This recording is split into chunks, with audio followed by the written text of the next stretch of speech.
Bonjour, c'est IQ91. Voici l'analyse technique du CAC 40 pour la journée du vendredi 25 mars 2011 pour le site boursicoté.com, sur le stand Active Trade au salon de l'analyse technique. Aujourd'hui, à la suite d'une tendance haussière, nous avons ouvert un gap, puisque nous avons ouvert sur un PO à 3986,56. Nous avons marqué un plus bas à 3960,19 pour terminer en clôture à 3972,38. Nous terminons quasi stable avec un gain de 0,09%, 3,54 gagnés par rapport à la clôture d'hier. Cette bougie ici très particulière car elle marque encore une fois un affaiblissement de la tendance haussière que nous avons symbolisé avec un support haussier ici qui prend les deux précédents plus bas. Nous validons donc totalement une cassure du trend baissier que nous avions entamé depuis le 16 février. La cassure ici a été suivie par un overlap et nous continuons à monter et nous venons coincer sur la précédente résistance à 3990 que je vous avais indiqué hier. Nous avons ouvert juste sous ces niveaux. Nous n'avons pas réussi à casser cette zone technique. Nous sommes venus combler le gap haussier qui normalement est un signal de puissance et de continuité haussière est invalidé. Et nous venons, alors, chose très intéressante, j'avais attiré votre attention hier soir sur l'importance des Fibonacci, sur le rebond suite à la tendance baissière que nous observons dans ce trend. Nous sommes venus casser ici le 23,6 qui a marqué le début du rebond technique.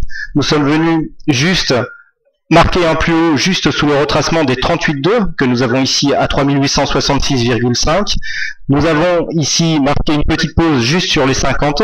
Hier, j'attirais votre attention sur le fait que nous avions clôturé juste sous le niveau des 61,8 et aujourd'hui, nous clôturons juste sur ce niveau. Donc on voit l'importance des facteurs techniques sur ce rebond haussier.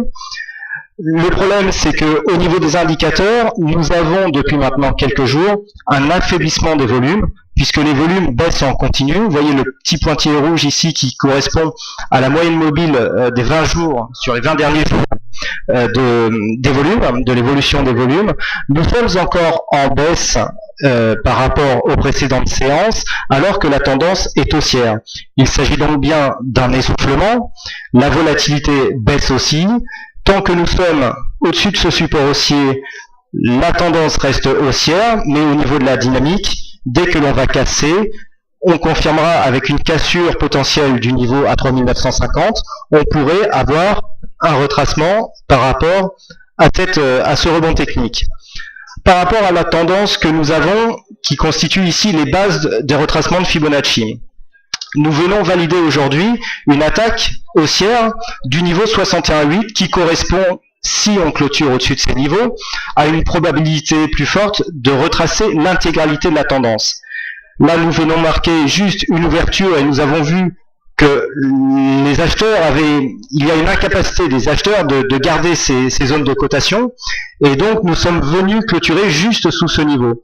Donc, pour valider la tendance haussière, il faudrait confirmer avec une continuité au-dessus de ce support et venir clôturer au-dessus des niveaux ici des 3973 qui ont fait office donc de quasiment cours de clôture aujourd'hui. Et il faudrait donc valider une clôture au-dessus de ces niveaux et donc dans l'élan casser la zone des 3990 qui ont fait office de résistance aujourd'hui. Au niveau des indicateurs, nous avons un RSI neutre, un stochastique toujours sur son signal d'achat qui avait été signalé en premier par le MACD, ici par l'inversion de la progression de ces histogrammes. Vous voyez ici les histogrammes qui passent en vert. L'histogramme est revenu dans sa partie positive, donc la tendance haussière se trouve toujours dans une continuité, mais l'évolution des volumes et donc la baisse de la volatilité nous indique qu'il y a un essoufflement de cette tendance. Comme nous sommes vendredi, je vous propose une vue hebdomadaire des cours.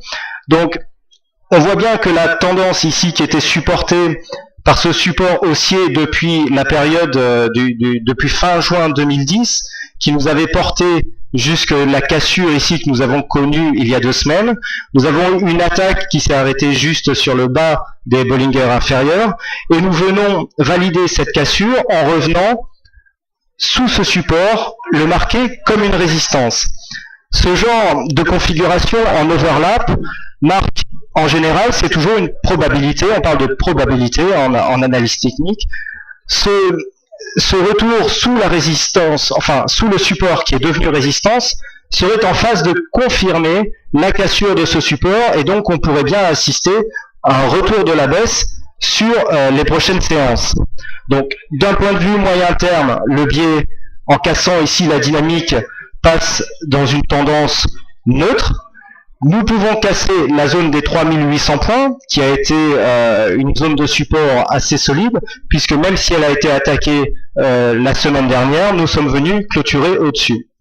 Donc d'un point de vue moyen terme, si nous arrivons à repasser par rapport au-dessus de ce support haussier, on pourrait passer dans une tendance neutre avant de reprendre une dynamique peut-être haussière, et si on passe sous la zone des 3800 points, on pourra constater un changement de tendance pour une tendance plus baissière, puisque on viendrait marquer des plus bas. Ici, pour l'instant, les plus bas sont toujours de plus en plus hauts, mais d'après la loi de Dow, si on vient marquer un plus bas inférieur ici à 3000, on est un plus bas ici sur 3693,94. Si nous venons marquer un plus bas inférieur à ce plus bas, la tendance deviendra baissière, et donc on validera le mouvement de cassure du support haussier que nous avons là, avec cassure, overlap, donc le support qui se transforme en résistance, et donc on valide une baisse donc généralisée des marchés, si c'était le cas. Voilà donc ce que l'on peut dire sur cette analyse technique. Donc d'un point de vue journalier, pour dégager une tendance, on fera attention ici au support haussier qui guide la tendance pour l'instant, mais qui n'est pas très significatif car seulement défini par ces deux plus bas, le plus bas que nous avons eu hier et le plus bas qui a marqué le début du retournement, puisque nous avions eu ici un signal haussier sur cette zone. Une cassure du support haussier viendrait donc viendrait marquer un coup d'arrêt à ce rebond technique, qui pour l'instant n'est qu'un rebond technique. Je rappelle qu'on pourra valider un changement de tendance en cas de dépassement des 4145,70. On en est encore loin. Vu l'essoufflement qu'on a là, pour l'instant, il faudrait vraiment venir valider des grandes bougies vertes. Vous voyez, au niveau de l'évolution des volumes, on a toujours tendance à dire que pour qu'une tendance soit positive, il faut des séances haussières avec des volumes supérieurs à la moyenne et des séances baissières avec des volumes inférieurs. Pour l'instant, nous n'avons pas eu énormément de tendances baissières depuis ce rebond. Il n'y en a eu qu'une qui est venue s'inscrire juste au niveau des volumes sur la moyenne mobile. Mais toutes les séances que nous avons eues de prix sont sous la moyenne mobile. Donc cela traduit vraiment une faiblesse de cette tendance. Et on pourrait bien voir dans les prochains jours une cassure de ce support haussier qui nous amènerait probablement un retour sur la zone des 3835, voire 3800 points, qui constitue, je le rappelle, la base de l'ancien support haussier que nous avions eu ici, qui était tracé avant la cassure due aux événements japonais. Donc on pourrait, dans un premier temps, revenir sur les 3800. Une seconde cassure de ce support marquerait un retournement de tendance notable. Voilà ce que l'on peut dire donc sur cette analyse technique, et je vous remercie donc à toutes et à tous pour votre attention. Merci à toutes les visites notamment qui sont données, qui sont sur le site internet. Je vous rappelle boursicoté.com. Donc aujourd'hui en partenariat avec ActiveTrade sur le stand ActiveTrade au salon de l'analyse technique à Paris, Espace Pierre Cardin. Merci à tous, bon week-end et bonne chance dans vos trades. Je vous donne rendez-vous dès la semaine prochaine pour de prochaines analyses vidéo. Bonsoir.